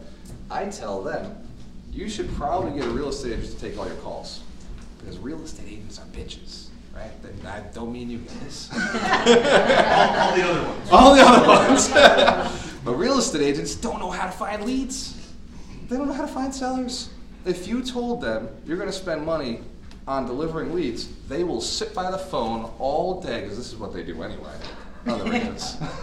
They sit by the phone waiting for the phone to ring for the deal to come through. That's what normal agents do, right? Not one Worcester agents, because one Worcester Homes is always killing it. I want to be called Walter by the end of this event. So I teach my investors that it makes sense to spend a little money and hire the right people to bring the deal to them, right? Who pays for the commission anyway? Not the buyer, the seller. What's the big deal? Hire an agent. Hey, Mr. Agent, Miss Agent, would you go and do this deal for me? Would you go and answer all my phones for me and then bring my offer to this person for me? Just basically go out with a P&S. Would you do that for me? Which agent here? If I sent you to a house in Worcester right now, would you go with a signed P&S and just get somebody to sign it for me? Mm-hmm. And if you couldn't take the listing, Yep. you would do that for me? No kidding. I could go anywhere in the country and say that. And if I said, yeah, I've got that house right there you just sent me, they called you, you said they called you, and the house has this many bedrooms, and this is the address. Let me get back to you in 30 minutes. I run my report, I look at what my price is, and say, here, send them a P&S for this amount. I'm putting an offer on their property right now. Can you go have that conversation with them? Then you call that seller back, and what does that seller say to you when you say, well, I got somebody who wants to buy your house, I got an offer, when can we meet up? Nah, pass? No. Like, they're there. They're like, they want my house? Yeah, and he's got an offer. What is it? Well, I can't tell you over the phone. This is one of the requirements. I have to go out, take a look at the house, and if the house is in worse condition than he suggested to me, then I have to up and down the price by 10, 20,000. That's it, right? If you were sent out that way, would you not take it? Do you know an agent who wouldn't? I don't either. Every single agent in this room would take that deal. So this is what I teach my investors. You spend $1,000 on mailers. Mailers are the most expensive form of marketing. They're also the most effective form of marketing. You get a letter in the mail that says, I want to buy your house. Interest is peaked. Interesting. You get it 6 weeks later, 2 weeks later, 4 weeks later. You get it 6 times over the course of 6 weeks. interest is piqued. You're like, this guy's serious. Different letters every single week because I teach them how to do this. I teach my investors how to go find sellers. Now they're doing this marketing campaign, but here's my thing. Here's the thing about investors, they don't like people. Is that a shock to you? Right? Investors are numbers guys, numbers gals. They don't really like people. What you guys do freaks them out. They're not in sales positions by any means.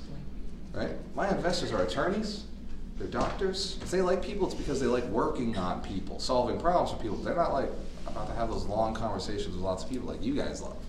Right? They're attorneys, they're doctors, they're engineers, they're accountants. They're people with money. They're bean counters, right? They know how to make money, they know how to count money, they know how to collect money. They've done the math, right? But they don't like talking to people. They don't like the idea of building a relationship and rapport. This whole concept of rapport to them freaks them out, right? When I have this conversation with my investors, I'm like, yeah, you gotta ask them things about themselves, like, and then match and mirror and, build a relationship and like them and really, you fall in love with this person, like, they get freaked out. You guys do that job for them, right? You guys can go build rapport. You go build the relationships with the sellers. So when I say it to an investor, who, by the way, is an investor, they understand paying for things to get things done so they can make more money. They're like, I can just pay somebody to be a salesperson for me? Of course you could. They're going to make commission on the sale, or they're going to make commission on the sale. Right? Like either way, you send them out to that house, they're building a relationship with the seller. They're going to make a commission from signing the purchase and sale for you, because by the way, work it in, right? Add the whatever the price is, add an extra $5,000 in it, so that you're making sure that you're getting paid a commission. And then on the other side of it is the seller lists the house with you for more money, and you go and you get a commission that way. That makes sense? So when I explain to my investors that they really just need real estate agents to go work for them, because that's how they see it. They're like, they're going to do all the stuff I hate. So that's get the deal. I teach them how to market. And you guys could do the marketing yourselves, or you could take what I'm teaching you and get the deal and go and teach your investors on how to market for you. And you sell the dream of, I'll go out there and do all the sales for you. I'll go do all the selling for you. I'll negotiate the deal. I'll bully them down on price. Every real estate engineer knows that price is how we sell houses. Every real estate engineer, at some point, Brian has trained you on how to get an agent who thinks the house is worth $1 million to list it at $250,000, right? So you're already good at negotiations. That's exactly what the buyer wants you to do. Go in there, get it at my price. This is an offer on the table. This is my price. Many times it won't work out. We know that. And so you go and you list it. And that investor has lost nothing. They didn't have to make the phone call. They didn't have to go waste all their time out there having that conversation with somebody just to find out they couldn't buy the deal. Does that make sense? So let's get the deal. This one here is social dynamics. So what I used to teach, right, Brian, I used to come in and I'd be like, we're going to take selfies. This is why you do selfies. This is the whole process. This is how you get into the groups. This is how you build rapport in the groups. This is how you get people to trust you. This is what you say in an appointment. This is how you do selfies with, interviews, video interviews to get people on your board with you. I used to teach that in these classes, and I realized I was giving too much content and I wasn't getting the buy-in, right? I wasn't giving you guys the principle, the why, the reason you have to be seen, because there are sellers and buyers of investment property out there dying to meet up that lack your sales skills. Does that make sense? You're important. You fill a void. There's a gap between the seller who knows nobody and the buyer who knows nobody. There's a gap in between. You have to be the person who connects them, right? But the buyer is willing to spend marketing money, but they don't like meeting people. And the seller has no money. They just need the money that the buyer has, right? There's this in-between gap. And it doesn't happen. It happens in single family on a 1 to 100% scale. It happens in multifamily on a 1 to 5 scale, where literally this is how it always works. Because yeah, a lot of sellers will just go put on the market, and a lot of buyers will just go buy on the market. Off market, that's where all the money is. It's phenomenal just how much money there is if you can if you can educate a buyer on how to market for themselves. And then educate them that it saves them time to have a trained negotiating machine go out there and build rapport for them with that client to buy them that property. And then when you're out there with that client, you're a trained negotiating machine that's designed to build rapport. So obviously once you get out there, you do your job, right? If I told you to go meet what's the the most fun ethnicity in Worcester right now? Follow, we have Portuguese. What do you guys have here? Everything. Yeah, we kind of got everything too. Brazilians? You got Brazilians? We got a few. You got a few? Just walked out. So you got Brazilians, right? So say there's, well, it's Portuguese, so I can still play that game. So you got Vavo is in the house, and you go in, you can build a relationship with Vavo, and now you go and you sell her house. She loves you. She's got a couple other multifamilies because her husband died a few years ago. Manny died, and now she's looking for get rid of the whole because she doesn't want to keep everything. Right? Anybody here speak Portuguese? Or am I going way too far with this? All right, cool. You know what the curse is, right? Yeah, I forgot you guys. My bad. I was thinking Ariane, but I forgot That's about it. you guys. So that's it, man. Just like Grant Cardone. You got it, Carlos. So it's a simple strategy of you getting in there and handling it. Asking, what else do you own? This is the mistake I made early on. Was I used to go in and think that was the only house. Now I go in, and when I'm training my wholesalers, I'm training my agents, I go into these properties, I'm talking, building a relationship. Hey, what else you own? Oh, well, I got this 12 unit. 12, that's what I wanted was a 12. I didn't even want to be in this 3-family. I've only written a few things down today, but what else do you own is definitely one of them. What else do you own? Hell yeah. It's solid, because that gets you other properties. Thanks, Brian. Give Brian a round of applause. He's writing shit down. Nice. Way more effective because yourself will actually do something with that, right? Yeah. It'll come back later and it's like, oh, there it is. That's solid. Ask them what else they own. Right? When you're out there, it is clutch, right? Like that was something I didn't do in the beginning, and obviously Brian sees the value too. Because, dude, they own a ton. Like I didn't know. They own a ton. And this like frail little old lady is just trying to get rid of it because these units are vacant. Because She they scooped up 8 houses for $40,000 each in 1972. Exactly. And her husband was the one running it, and he's gone, and she's having a hard time. Does that make sense? Mm-hmm. You're servicing the need. Yeah, go ahead. What do you got? I was gonna say, I'm an investor, wholesaler too, and we had a guy call us, he wanted to sell a multifamily. And I said, what else do you have? He owns 15 other properties throughout the area. See that? Okay. What's your name? Brian. Brian? Give Brian a round of applause. He's already doing it. Perfect. Very good. That's the reality of this. You ask that question, boom, there's money in the bank. Your investor has spent a ton of money building a relationship, like marketing to get you a relationship with this person. Ask them what else they got. I've had that conversation. I found out a dude had 80 houses that he wanted to unload, right? What else you got? Really? You don't say. Fascinating. Really? I try to keep my cool. It's like, whew. It's about to go down. So what I did is I recorded all the trainings. I did over 55 videos. It's called Social Dynamics. It's on agentalchemist.com. You can actually go to the website and buy it yourself. We're running a discount. I had Ron set it up for the next week. Anybody who is at this course, you get it for $99. We used to sell it for $350. I should have done the dramatic thing. Let me do that again. $350 for today only. Exciting. But wait, there's more. For today only, it's got to be not $100, not $150, but $99. I'm sorry, that's exactly what you did the first time we went to New Bedford. This. Do I not do that every single time? You certainly do. Because what am I creating? It's sales. You follow the sales process, right? Don't think you're going to go out there and reinvent the wheel. You start high, and then you bring it down to an unrealistic level. Sell something so valuable, so cheap that people have to use it, right? Create something so valuable in your arsenal that people want it. These videos will teach you this. Have you done training? Have you been? I did.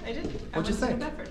No, have you done No, I didn't. online social dynamics? No. Really? No. Yeah. I was thinking about giving it away to somebody for free today. Who wants it? I'll take it. Ooh. Different. Oh, shit. shit. Yeah, okay, you get it. That works. All right. Gary gets it. Give Gary a round of applause. I had to find a lesson before I could give it to him, though. I had to, you see that little pause? I'm like, well, all right, yep. Very good. And the reason is because Gary stood out above the crowd, right? Everybody else raised the hand because we're getting used to that, and that's been a tool. He said something. The person who says something gets something. Speak and you shall receive. Ask and the door shall be opened. All right, anybody religious in here? Perfect. Room of atheists. Exactly what I was looking for. Right, so spiritual, right? Spiritual. So me too, right? I align myself with spiritual as well, but I have read the Bible 3 times as a kid. Growing up, I was very religious. My parents were deep into it. So I know the principles there. So when I'm in rooms that are very religious, I'm like, yo, trust me, the Bible says you gotta be rich too, dude. Like, it's not a cop-out. God didn't say that shit. So, like, literally speaking, that's the key to success. By the way, I am looking to buy 40 more units in Fall River right now. I'm speaking it out here so you guys can hear it. So you back home know. Urgency, exactly. By the way, Carlos, I'm looking for 40 more units if you know anybody. I know you own quite a few yourself if you're looking to sell. 40 more units in Fall River, I'm looking to buy them right now. I typically pay around $40,000 to $50,000 a unit, which I know is unheard of, but that's kind of what I've gotten away with, so I keep doing it. I just put 11 under agreement for $600,000, so it's a little above what I like to pay, but it's 11, and I'm selling some properties, and I got a 1031 exchange it over. So, yeah, this is what it is. I'm not paying Uncle Sam, so that little discount kind of feeds right in. So it makes sense. Social Dynamics at AsianAlchemist.com is literally a steal of a deal. We used to sell it for $350. We really did. I've sold it a couple times for $350, and I was like, wow, this is pretty cool. They see value in it. At $100, I sell it every time. At $100, it's affordable for even real estate agents. I know. Here's the deal. The people I've sold it to for $500 were real estate investors. Because real estate investors have money, they spend money, they believe in it. We've got to get you guys believing in yourselves. We got to get you guys, by you guys, I mean you, believe in yourself, right? Believe you're capable of doing more. Believe that if you took a training, you would implement the training. That's the only reason people are afraid to spend $100, right, on a training, because they don't believe they'll do it. They don't believe they'll implement it. They're afraid. I already know you're in, right? Investor, typical, yeah. I'm not stopping. It's the simplest thing, right? Like, and you've paid for training before, haven't you? I have not. You haven't? No. How'd you get into wholesaling? I had a friend who did it down in the Carolinas, and he. They paid for training. Because I own a 3-family right now. Very nice. In Worcester? No, in Pawtucket. Oh, cool. I'll be in Pawtucket later today. Oh, really? Yeah, I was in Pawtucket last night. I'm looking for 20+ unit right now, too. 20 plus units. Yeah. Very good. Give him a round of applause. 20 plus units. Very good. Because what I didn't realize was that if you have the deal, the money will follow. That's So how it you don't works. need money to buy a house. That's exactly how it works. You need the desire, the deal, and then the money. Last. And that's exactly right. So your buddy paid for coaching on wholesaling. Paid $12,000 in different memberships. He sent me all his information. We worked together for a little bit. You guys hear that? His buddy paid $12,000 for education, for memberships, and then he got it for free. Does that change the value of the training? But in turn, I'm going to help him out going See? forward. So Yeah. the actual value was still $12,000. It was just transferred to somebody else, like the wealthy do, right? They transfer their wealth to the next generation using trusts, right? Very good. Give them a round of applause, man. That's good stuff. I love it. So I say all this because you've got to get into the mindset of investors. You got to start surrounding yourself with investors. You've got to start delivering to them value, right? Investors spend money on what they believe in, right? That's what we do. I've spent more than your friend, bro. I spent almost $55,000 just last year alone in my coaches, in my mentors, in my trips to go see them. I went to Dominican. It was a tough one to enjoy. I spent $80,000, and this is not, I'm not talking about formal education. I'm talking about, this is a guru who came in, who sold me a concept, and I was like, yeah, I want to buy the concept, like, I like what you're doing there, can I do that? Laptop lifestyle, who's heard of it?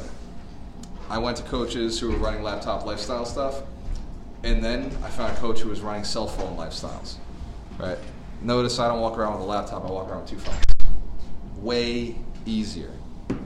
Make more money, more efficient, have more fun. That make sense? So I will say, it starts with education. It doesn't have to be expensive education. It can be $100.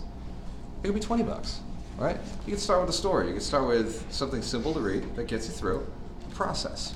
And then once you're through the process, you go to the next level. Who's read the book? Who owns the book? Who bought the book? Who got the audio? Nobody in this room. What was it? My book. His book, no. Broke to $250,000. One Worcester Holmes hasn't read the book? No, but you brought some. I did bring some. You want one? I do. I think you I want one. I've been I think. Staring at him going, I'll take it. I did tell Brian. I did tell Brian I would give one away, right? Just like I told Brian I would give one of these away. I'm a man of my word. I believe in my product. I believe in what I sell. Who wants a book? I'll take it. Did you? Come on. Thank Okay, you. well, we're gonna. Thank you. We're gonna do something different. I love that. Assume. Whoever can do a video right now first on social media gets the book.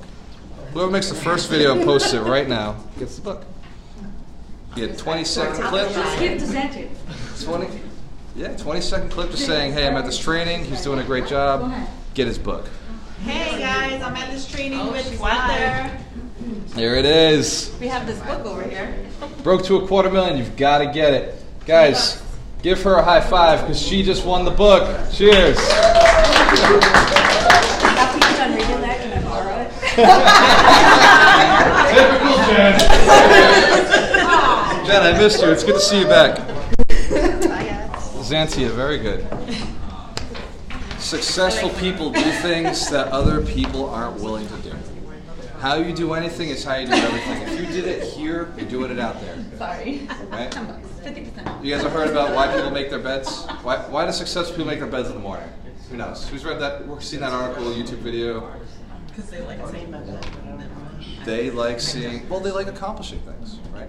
They like to accomplish it. My business partner told it to me, he's in the military, so he told me, he's like, well, when future Walter gets home, he's thankful past Walter thought about him. I was like, all right, that's a good enough reason for me. That's actually nice. That cover thing. It's like Perfect.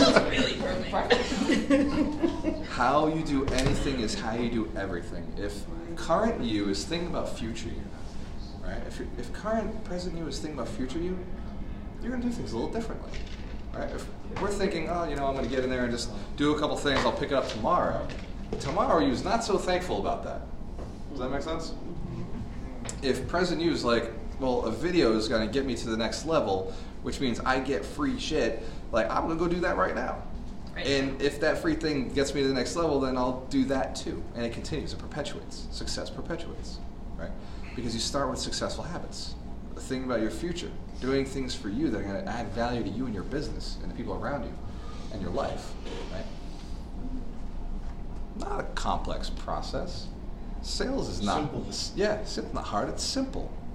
Right, like Brian said, sales is simple. It's not easy. Simple, it's not easy, right? But just because it's not easy today doesn't mean it won't be easy tomorrow. You guys remember driving your car for the first time? Or driving somebody else's car for the first time? Mm-hmm. It was like...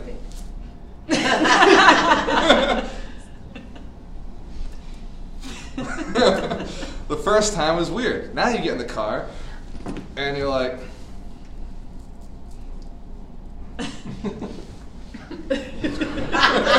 Oh, I'm here already? Cool. Survived another day, right? And it's like, how are you getting there without your mind even thinking, right? It's just like you've built so many habits mentally that you ever show up and like not remember the whole middle and half? Like you remember the beginning and the end, but you're like, I don't remember any of that other in between. The mind's just running. It's just doing its thing. So things that seem like hard habits to create, over time, happen without even thinking about it. It's like breathing.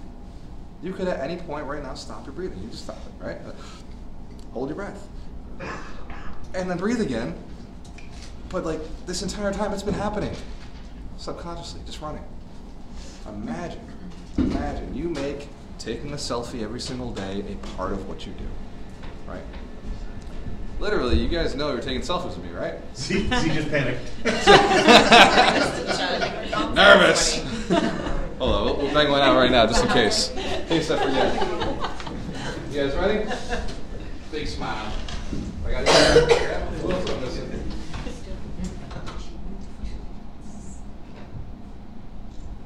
Jen, get over here. Jen, where are you going? Here's another one, because it's Instagram season, right? Hey guys, Walter Early, real estate mentor. I'm chilling at One Worcester Homes. Look at these champions. Look at Jen right there. Chilling. Guys, when you have a choice, always invest with the best. Oh, look at that guy back there. He's a champion too. Right? This is a story. You guys run stories on Instagram? Yeah. You're running the stories on Instagram, right? This is a good opportunity. Then you hit the Instagram and Facebook bug. So now it runs over to my Facebook story. So I don't have to do multiple pieces of work. And then you just go over to Snapchat, which I actually don't use on this phone. Snapchat, you have to log it both times. Typically, that's the phone I'm using. iPhone is a little bit better than the Android right now, because that's an older phone. It's a little, I'll be honest, for real estate agents, the iPhone is a better phone. If you're going to be operating, I have both phones. I think as an investor, the Android is better for me, but on the agency side, I'd say the iPhone is better because it creates more media and it's simpler to do videos and pictures. So as a media person, which is what you are, you're a media company, right? The more people know about you, the more money you make. So the iPhone is a superior phone in that regard. It's faster on Facebook, Snapchat, Instagram, and you want to kind of be on those all the time, right? So that video I just took, you download it, and you pass it off to Snapchat, pass it off to Twitter, pass it off to, the other one I like is, what's it called? I can't even think of the name of it right now. All the kids are on. You guys know what I'm talking about? TikTok. Yeah. Oh, dude.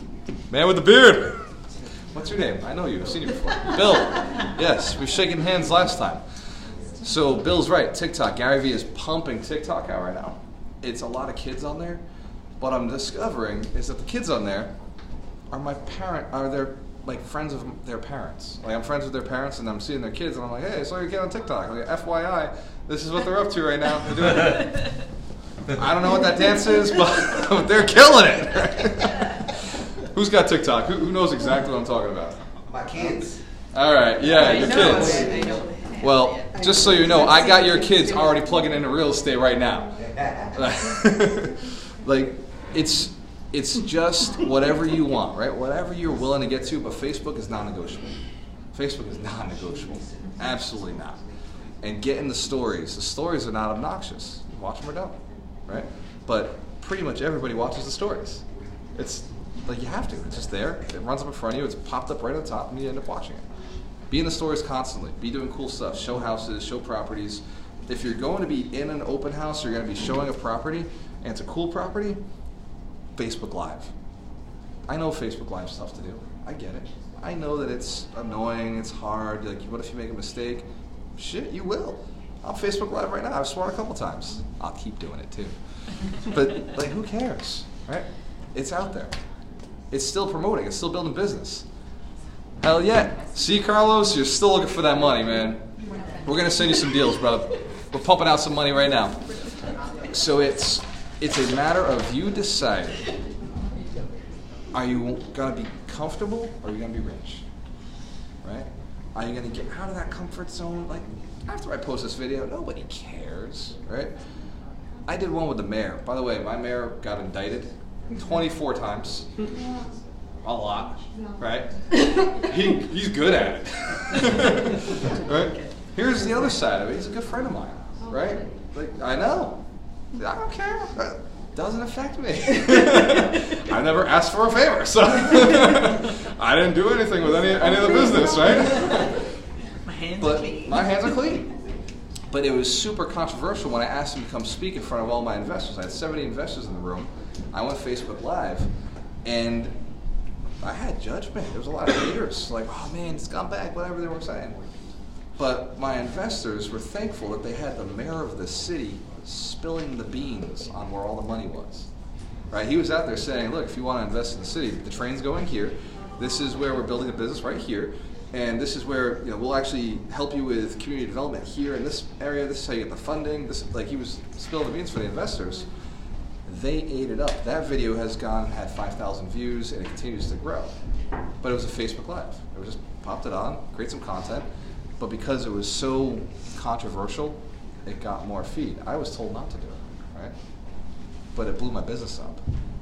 Because I did. I created valuable content for certain people. Other people were haters. Broke people gonna hate. Right? It's true. People who don't want to see other people succeed are going to hate. They're going to be like, oh, that's uncomfortable, because it's uncomfortable for them. Right? If you see somebody with a Ferrari driving down the street and you think, man, like, why would they buy a Ferrari? Like, that's a silly investment. That says more about you than it says about them. They clearly bought the Ferrari because they thought it was a good investment. Right? Or maybe they Well, just not didn't least. care. Or they did care about what you think. They're like, hey, so I'm awesome. Ferrari. Right? I think it's the roads in here that just dumb. That says more about Worcester Oh, than other parts of the nice country. SUV. I agree. For practicality. But right now, we've got marijuana places popping up all over the state. If you don't see a Lamborghini every so often in your city, it just means you're not getting a marijuana license. Right? These dudes are rolling in Lamborghinis consistently. They're coming down from Boston. They're coming from all over the country. They're renting them. But, like, I see them fall over. I'm like, dude, another one? Like, what, do they all ride together? Because they do. They have, like, 2 or 3 of them ride together, and you know where they're going. They're going to City Hall. They're all parked in front of City Hall, or they're all parked in front of the dispensaries. Right? They're checking in on their businesses. There is money here. There are people buying Lambos. Like, it's silly, right? To us. But not to them. Right? It says more about you than it says about yourself. It says more about you than it says about that person. So, if somebody decides they don't want to hang out with you, that's their thing. You're still an awesome person. In fact, you're probably improving. Right? If your friends who don't have money are not always asking you for help or money, are not hanging out with you anymore, it means you've done something right. If now your friends are saying, hey, can you help me buy a house?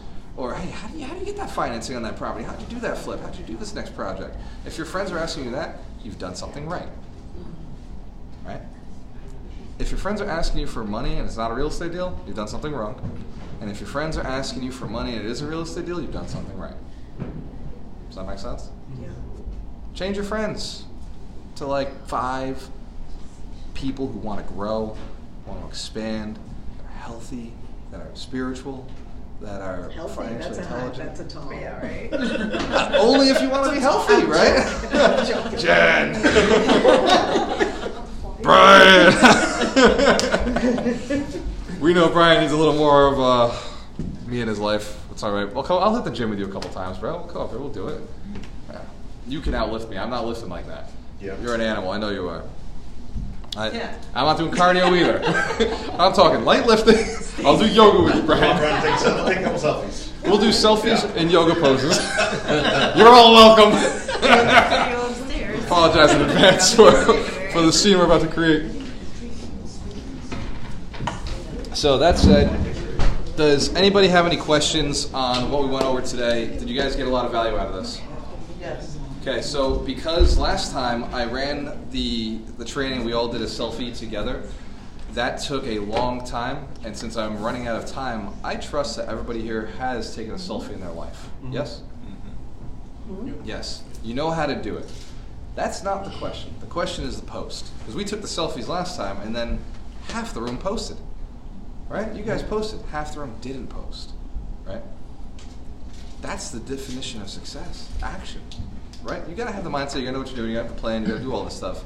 Who said it earlier? Was it Wes? He's gone. He's gone. What he was saying, he said action.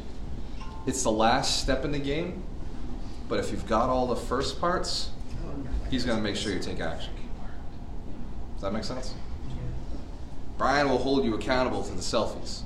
If you make a commitment to be more known in your arena as an investor agent, an investor-friendly agent, if you make yourself known as an investor-friendly agent, and you tell him you want to commit to it, what I have my team do is a video every single week. My team members go out, they do a video every single week and talk about real estate investing. Solve a problem. Solve a problem. Hey, this is how you get rid of tenants. This is how you get tenants. This is how you train tenants. This is how you collect tax money, save your tax money. This is how you do your budget. This is where you find properties, right? This is how you hunt for properties. This is how mailers work. This is how you build a system for you to send me leads, right? Not a cool video to create? Mm-hmm. Teach your buyers on how to market for you. It doesn't get better than that. That's been one of the most valuable things I created. I didn't even create it. Actually, I stole that from Tom Caffarelli. You guys know who Tom is? Mm-hmm. Ocean City Development. Tom's the one who does it. Actually, Tom is the investor who spends all the money. What I did on top of it was say, hey, I just need another Tom. Right? I just need to teach my guys to be like Tom and go spend the money, and I'll go out and I'll do the deals. Right? So surround yourself with successful people. Tom is in my top 5. Right? He's one of those guys that I could call and text and be like, hey, this is what I'm running into, and he would coach me. Right? He was one of my coaches for 2 years. Right? Work with champions. It works. It really works. What Brian's built, what his systems are, phenomenal. Phenomenal. You've just got to implement meeting sellers, plusing them to buyers, and dollar signs. If you can do that, you can get rich. You are the product. You are the negotiation. You are exactly what you need to be. You've just got to connect with the sellers and the buyers. And now you guys know where to find them now, right? I made it very clear where to find the sellers. Mm-hmm. Made it very clear where to find the buyers. What is it? Yeah. Made it very clear. You guys have the tools? Yes? Yep. Mm-hmm. All right, I'm going to ask you guys to all come right here. We're going to take a big selfie right here. Thank you. Guys, we have a choice. Always invest with the best. WalterMonroe.com/intensive. Buy your tickets today.